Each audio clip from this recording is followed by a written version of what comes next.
down in town on Saturday for his one-night-only sold-out concert. So, Ed, is this the first time you're here in Singapore? Well, I mean, I've been here a bunch, but just connecting flights in the airport. I always remember there's always a smoking lounge outside. It's like freezing inside, and as soon as you step out, it's like tropical weather. That's all I knew before coming here. So you've gotten all the success within a pretty short span of time. How hard is it being a celebrity? It's, you just have to be sensible with it, really. I made the mistake about 3 years ago in England, waking up on a Saturday and being like, I want to buy a DVD. Oh, I'm going to go to the big Westfield shopping centre on a Saturday in a school holiday on my own in a taxi. That was a mistake because as soon as I got in, I was stuck and didn't even get the DVD.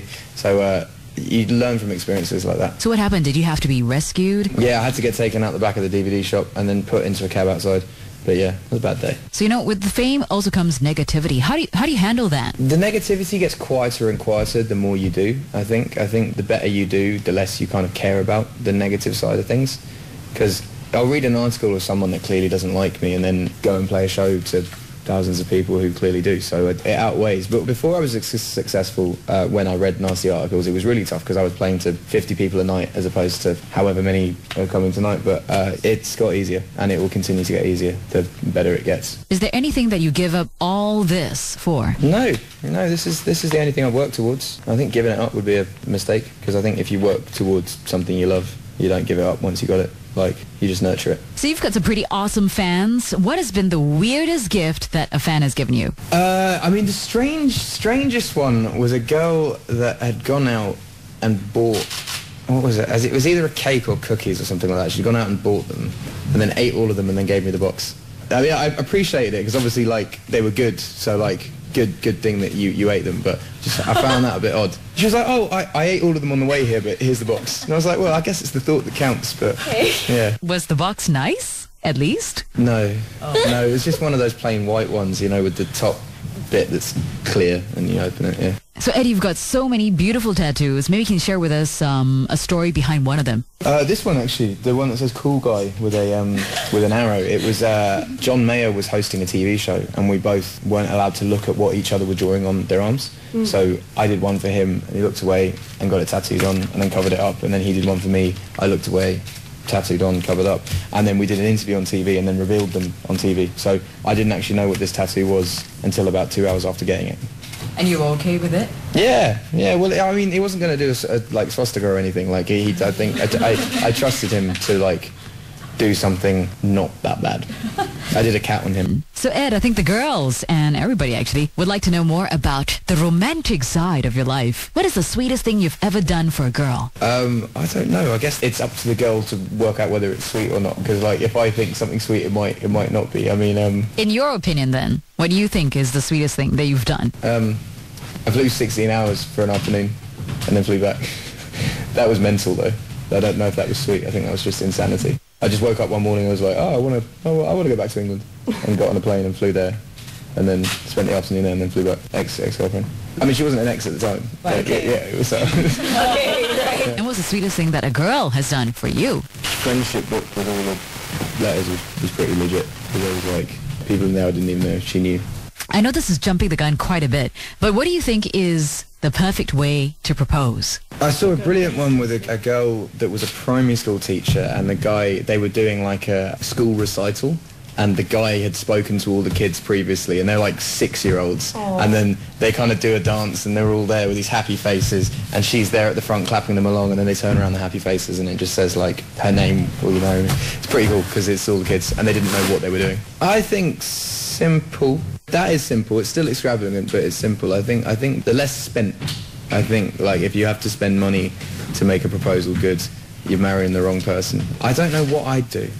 Yeah. I think you'll know when the moment comes. Yeah. Moving on, what do you look for in a girl? A sense of humour, because when everything's out the window, actually sense of humour and eyes, because if you notice old people don't have old eyes, they have old skin but they don't have old eyes, so if you found someone with wicked eyes, they're going to have wicked eyes for the rest of their life, and you found someone with a wicked sense of humour, they're going to have that for the rest of their life. But if you go for like big tits and bum, fantastic, but that's going to end eventually. They're not always going to have that.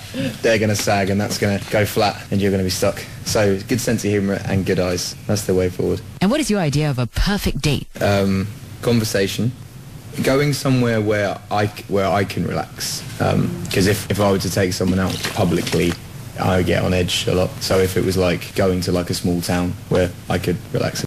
Any plans for future collaborations with any artists? No, I tend not to plan collaborations. They tend to kind of fall on my lap at the right time. Because I find like if you have to ask someone to do a song, they probably won't do it. But if they come to you and ask, it will happen. So you just have to be patient with it. Like if I'd have sought out Pharrell and been like, we should do a song, he'd be like, cool, all right, but I'm going to keep doing this. So you wait, and then when he wants to do it, he'll get in touch, and then it actually happens. You're friends with so many people from the music industry. Have you ever thought of creating a super group? Did actually discuss it with Taylor, actually. With Taylor, yeah, it's been discussed. Nothing's really happened, but yeah, we have spoken about that. Taylor and who else, though? Maybe One Direction on backing vocals? I don't think that would work out. I don't think that would work out, yeah. I don't know if they'll still be together by then. Oh, is there something that you know that we don't know? No, it's just boy bands usually go off and do their own thing eventually. If you look at the trend, like there's no boy band that's still together. Well, I guess Backstreet Boys, but they got back together. They got back together. Every boy band at some point, or band in general, every artist in a band at some point wants to do their own thing. They'll probably get back together, but I'm just saying, like, they are going to go off and do their own thing at some point. So you're friends with so many celebrities. Out of all of them, who do you have the most respect for? The ones who love their job and do their job well because they love it. And those are pretty much the people I'm friends with, because I'm not really friends with people that don't like their job, because you just don't, you have nothing to talk about. Well, Taylor's someone who's really driven and passionate and loves her job. What I like about Taylor is when she plays you a new song, it's clear that she loves it. She goes, listen to this, and then she dances around and kind of like, she's very excited, rather than, you kind of, I've sat with people before who'll play me a new song and then go, well, what do you think? Rather than, this is sick. You have to be confident in your own stuff. Before we go, could you just sing a little bit for us? When your legs don't work like they used to before, and I can't sweep you off of your feet, will your mouth still remember the taste of my love? And will your eyes still smile from your cheeks?